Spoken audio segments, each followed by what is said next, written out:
Hello guys, in this video, we will summarize 8 hours of conference content from the first day of Cosmoverse, featuring Ethan Bickman, Youssef Amrani discussing the Atom Accelerator DAO, Sunny Agrawal from Osmosis, Vallejo for Quasar Finance, and also briefly covering ICF, Namarta, and DYDX. We kick off the first day with the traditional presentation by Ethan Bickman, providing a retrospective on where we stand in the cosmos. He challenges us by asking how often we think about the Cosmos Hub. He starts by trolling us, questioning why we are so attached to the Cosmos Hub. After all, it's true the blockchain we talk about the most is the one we use the least. Atom doesn't have many applications, except for voting on proposals for the few people concerned with funding in the Cosmos or for making transactions.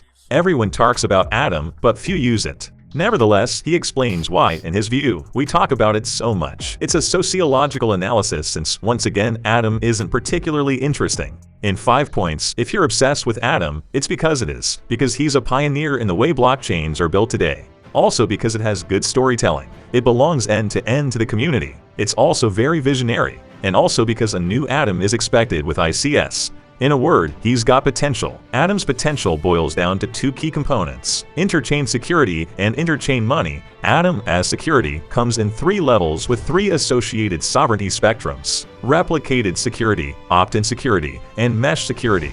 We will later see that the level of sovereignty is inversely correlated with the level of composability. That's my take. As he will show later, atomic composability is a blessing for consumer chains.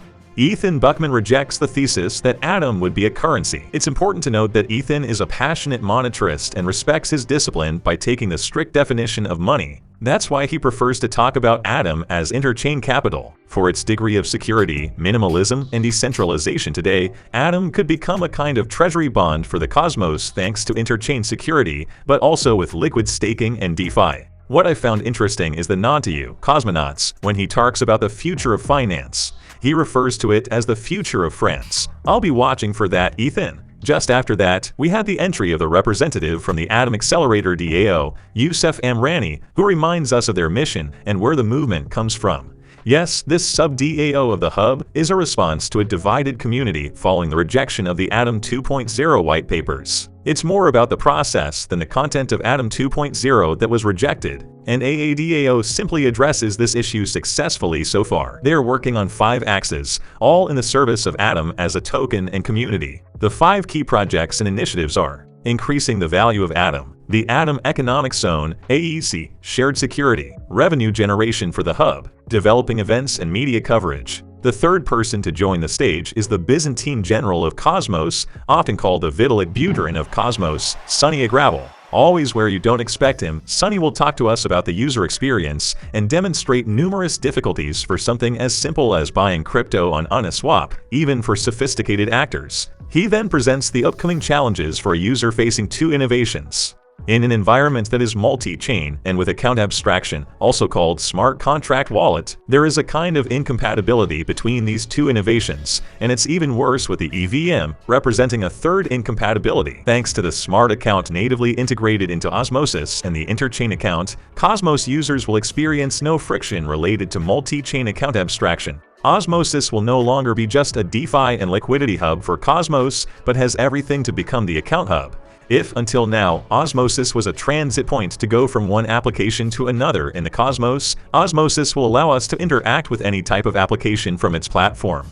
Users will no longer need to move to other applications. It's the applications that will move to Osmosis. The next talk will be from Vallejo to tell us about Quasar Finance, a very young project that has managed to accumulate more than $3.5 million in yield aggregation. I won't explicitly say TVL because Quasar doesn't hold or block any funds. It uses external DeFi applications on its blockchain to optimize them and offer them to you. They are a team of over 13 members who innovate both in their use of IBC and Cosmosm contracts. They greatly leverage the CL pools of Osmosis, already totaling more than 4.5% of Osmosis's TVLAs for the alpha. Quasar announces tools to create your own strategies without the need for coding. Then, a partnership with Skip will allow you to enter with any token into any vault with just one click. In collaboration with Sommelier, Quasar will launch a all-yield Ethereum vault on Osmosis. This will enable you to have a yield strategy with your Ethereum on Osmosis. The last alpha will be the announcement of a collaboration with Union, a zkIBC upchain to connect Ethereum to the Cosmos.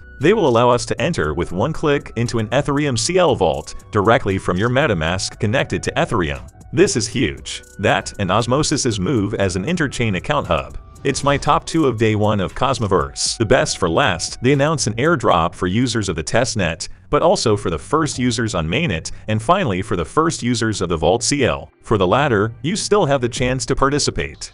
After this exciting talk, we have the president of the ICF, Brian Crane, talking about the history and role of the ICF. Here I will just highlight the alpha because I have already made an entire video on the subject of the foundations of Cosmos. They finally revealed transparently the finances of the ICF. It's a pleasant surprise because despite a period in the bear market, they have more than $283 million in assets. 35% in Atom, 30% in Bitcoin and Ethereum, and 34% in Fiat. Despite significant expenses, with an estimated $59 million in 2023, for example, they can maintain the pace for about 7 years. They explain that they have a much more aggressive strategy than the majority of foundations, which do not spend more than what their investment returns to them. They believe that things move very quickly in crypto, and there would be too much loss by being conservative. For cosmonauts, this is frankly very good news. After that, we have very little alpha. We hear things that might sound commonplace for those who have already watched my video series on my Cosmos thesis. To quickly summarize it for you, the researcher from Blockworks talks about the importance of shared security, the minimalist hub, the importance of ICS revenues to reduce inflation and become a better interchain money, and possible synergies in the Atom economic zone.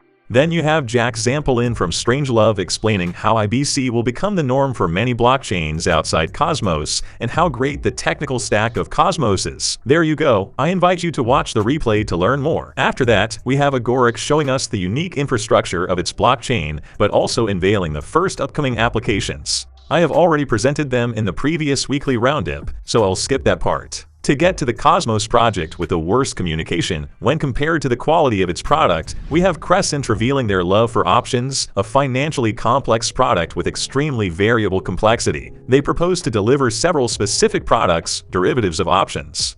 After 4 hours of replay, you will see how the Babylon project proposes to use Bitcoin as both economic security for Cosmos, with staking and time-stamping to prove the state of a Cosmos blockchain in Bitcoin blocks, removing the need for social consensus. After that, we had a definition of what the Atom economic zone is, and guess what? It represents a group of blockchains with common security and economic interests.